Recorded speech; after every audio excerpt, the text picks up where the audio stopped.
Isang suliraning kinakaharap ng mga mag-aaral sa high school ay ang akademikong stress.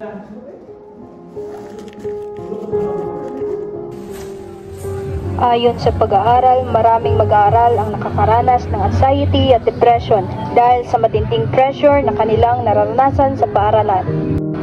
Dahil dito, may pagkakataong ang labis na stress ay nagiging dahilan upang ang ilan ay magkaroon ng mababang kumpiyansa sa sarili o kaya naman ay mawala ng motibasyon sa kanilang pag-aaral. Isang mahalagang aspeto sa paglutas ng problemang ito ay ang pagbibigay ng sapat na suporta mula sa pamilya, kaibigan at pamayanan.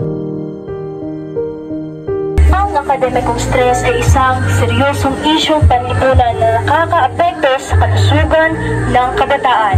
Kaya dapat maaga ang pagsosolusyon dito.